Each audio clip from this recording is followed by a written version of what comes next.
Iraq ও ইরানে মার্কিন সামরিক বাহিনীর জড়িয়ে পড়া ছিল একটি ভুল সিদ্ধান্ত, দাবি ট্রাম্পের। সোমবার থেকে ৩ মাসের জন্য সুন্দরবনে প্রবেশে নিষেধাজ্ঞা। এনসিপির শীর্ষ নেতাদের বিরুদ্ধে দুর্নীতির অভিযোগ ওপেন সিক্রেট, বললেন রাশেদ খান। শহীদ জিয়ার শাহাদাত বার্ষিকী উপলক্ষে যশোরে স্বেচ্ছাসেবক দলের মশা ও জীবাণুনাশক কর্মসূচি উদ্বোধন। যশোরে মেডিকেল স্টুডেন্ট অ্যাসোসিয়েশনের ঈদ পুনর্মিলনী ও নবীনবরণ অনুষ্ঠিত। মোংলায় ভ্যানে ঘুরে দুস্থদের মাঝে বিএনপির খাবার ও বস্ত্র বিতরণ। ঈদ আনন্দে মাছখোলা বাজারে ঐতিহ্যবাহী গ্রামীণ খেলাধুলা অনুষ্ঠিত। দর্শক, শুনছিলেন সন্ধ্যার খবরের প্রধান প্রধান শিরোনাম, এবার বিস্তারিত। তার আগে আমাদের ইউটিউব চ্যানেল সাবস্ক্রাইব করুন এবং সব খবর পেতে ফেসবুক পেজ ফলো করে রাখার পাশাপাশি ওয়েবসাইট ভিজিট করুন। মার্কিন সংবাদ মাধ্যম ফক্স নিউজকে দেওয়া এক বিশেষ সাক্ষাৎকারে যুক্তরাষ্ট্রের প্রেসিডেন্ট ডোনাল্ড ট্রাম্প মধ্যপ্রাচ্য নীতি ও ইরান ইস্যু নিয়ে বিস্তারিত মন্তব্য করেছেন। সাক্ষাৎকারে তিনি বলেন, ইরাক ও ইরানের মতো দেশে মার্কিন সামরিক বাহিনীর জড়িয়ে পড়া ছিল একটি ভুল সিদ্ধান্ত। তবে একই সঙ্গে তিনি দাবি করেন, যুক্তরাষ্ট্র যদি আগে ইরানের পারমাণবিক স্থাপনাগুলোতে হামলা না করত, তাহলে দেশটি ইতোমধ্যে পারমাণবিক অস্ত্র তৈরি করে ফেলত এবং পরিস্থিতি আরও ভয়াবহ হয়ে উঠত। ট্রাম্প আরও বলেন, ভবিষ্যতে ইরানের সঙ্গে একটি বড় ও কার্যকর চুক্তি হতে পারে, তবে আলোচনায় অগ্রগতি না হলে যুক্তরাষ্ট্র কঠোর অবস্থানে যাবে এবং প্রয়োজন হলে সামরিক পদক্ষেপও নেওয়া হতে পারে বলে সতর্ক করেন তিনি। ট্রাম্প দাবি করেন, যুক্তরাষ্ট্র যুদ্ধের চেয়ে কূটনৈতিক সমাধানের দিকেই বেশি আগ্রহী, কারণ এতে মানুষের জীবন রক্ষা করা সম্ভব। পাশাপাশি তিনি বলেন, বৈশ্বিক স্থিতিশীলতা নিশ্চিত করতে শক্ত অবস্থান ও আলোচনার সমন্বয়ই সবচেয়ে কার্যকর পথ। সুন্দরবনের জীববৈচিত্র্য, বন্যপ্রাণী ও মৎস্য সম্পদের প্রজনন সুরক্ষায় আগামীকাল ১ জুন থেকে টানা ৩ মাস সব ধরনের প্রবেশে নিষেধাজ্ঞা দিয়েছে বন বিভাগ। আগামী ৩১ আগস্ট পর্যন্ত এই নিষেধাজ্ঞা বহাল থাকবে। এ সময় জেলে, বাওয়াল, মৌয়াল, গোলপাতা সংগ্রহকারী থেকে শুরু করে পর্যটক কেউই সুন্দরবনের ভেতরে ঢুকতে পারবে না। ২০২১ সাল থেকে প্রজনন মৌসুমে সুন্দরবনকে মানুষের সব ধরনের হস্তক্ষেপ মুক্ত রাখার সিদ্ধান্ত নেয় বন বিভাগ। পরিবেশ ও জীববৈচিত্র্য সংরক্ষণের জন্য এই উদ্যোগকে ইতিবাচক হিসেবে দেখা হলেও সুন্দরবন নির্ভর হাজারো পরিবারের মধ্যে দেখা দিয়েছে অনিশ্চয়তা। আয় রোজগারের প্রধান উৎস বন্ধ হয়ে যাওয়ায় আগামী ৩ মাস কিভাবে সংসার চলবে তা নিয়ে উদ্বেগ ও উৎকণ্ঠায় রয়েছেন বনজীবীরা। সুন্দরবনের সাতক্ষীরা রেঞ্জের বুড়িগোয়ালিন স্টেশন কর্মকর্তা ফজলুল হক জানিয়েছেন, বন বিভাগ ও মৎস্য বিভাগ বনজীবীদের জন্য বিকল্প কর্মসংস্থান ও সরকারি সহায়তার বিষয়টি নিয়ে চিন্তাভাবনা করছে, যদিও এ বিষয়ে এখনও কোনো আনুষ্ঠানিক ঘোষণা দেওয়া হয়নি। আগামী ১ সেপ্টেম্বর থেকে পুনরায় সুন্দরবন সবার জন্য উন্মুক্ত করা হবে। জাতীয় নাগরিক পার্টির কয়েকজন শীর্ষ নেতার বিরুদ্ধে দুর্নীতি, প্রভাব খাটিয়ে নিয়োগ বাণিজ্য, আর্থিক লেনদেন এবং রাজনৈতিক সুবিধা নেওয়ার অভিযোগ এনেছে বিএনপির নেতা ও গণ অধিকার পরিষদের সাবেক নেতা রাশেদ খান। আজ নিজের ভেরিফাইড ফেসবুক পেজে দেওয়া এক দীর্ঘ স্ট্যাটাসে তিনি এসব অভিযোগ উত্থাপন করেন।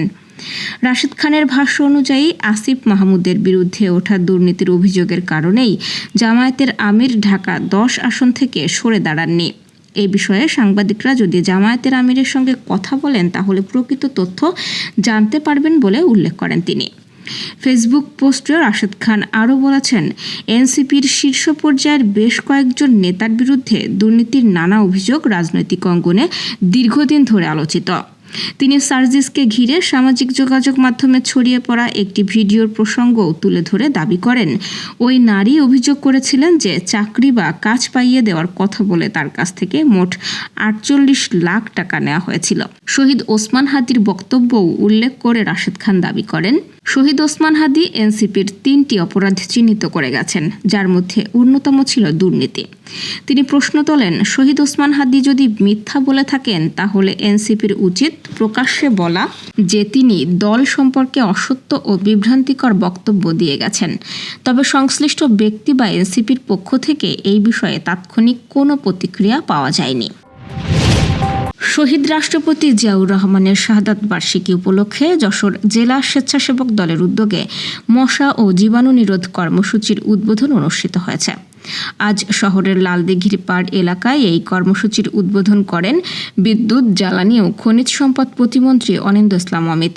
এ সময় উপস্থিত ছিলেন যশোর জেলা বিএনপির সভাপতি অ্যাডভোকেট সৈয়দ সাবেরুল হক সাবু, সাধারণ সম্পাদক দেলোয়ার হোসেন খোকন, বিএনপি নেতা মারুফুল ইসলাম, অ্যাডভোকেট হাজী আনিসুর রহমান মুকুল, জেলা স্বেচ্ছাসেবক দলের আহ্বায়ক মোস্তফা আমির ফয়সাল, সদস্য সচিব রাজিদুর রহমান সাগর এবং সাংগঠনিক সম্পাদক আলী হায়দার রানা সহ অন্যরা। আয়োজকরা জানান, শহীদ জিয়া আদর্শ ও স্মৃতিকে ধারণ করে জনস্বার্থ সুরক্ষায় এই কর্মসূচি গ্রহণ করা হয়েছে। কর্মসূচির মাধ্যমে শহর জুড়ে মশা ও জীবাণু দমনে সচেতনতামূলক কার্যক্রম পরিচালনা করা হবে। মেডিকেল স্টুডেন্ট অ্যাসোসিয়েশন অব যশোরের উদ্যোগে ঈদ পুনর্মিলনী, নবীনবরণ ও সংবর্ধনা অনুষ্ঠান হয়েছে। আজ পিটিআই অডিটোরিয়ামে অনুষ্ঠিত এই অনুষ্ঠানের প্রধান অতিথি ছিলেন বিদ্যুৎ, জ্বালানি ও খনিজ সম্পদ প্রতিমন্ত্রী অনিন্দ্য ইসলাম অমিত। অনুষ্ঠানে বিশেষ অতিথি হিসেবে উপস্থিত ছিলেন অধ্যাপক ডাক্তার সৈয়দ মাহবুবুল আলম, ড্যাবের ভারপ্রাপ্ত মহাসচিব ডাক্তার আবদুল্লাহ আল মামুন, যুগ্ম মহাসচিব ডাক্তার এস.এম. শহীদুল হক রাহাত, যশোর 250 শয্যা বিশিষ্ট জেনারেল হাসপাতালের তত্ত্বাবধায়ক হুসাইন সাফায়েত এবং ডাক্তার এ.কে.এম. মেজবাহুর রহমান।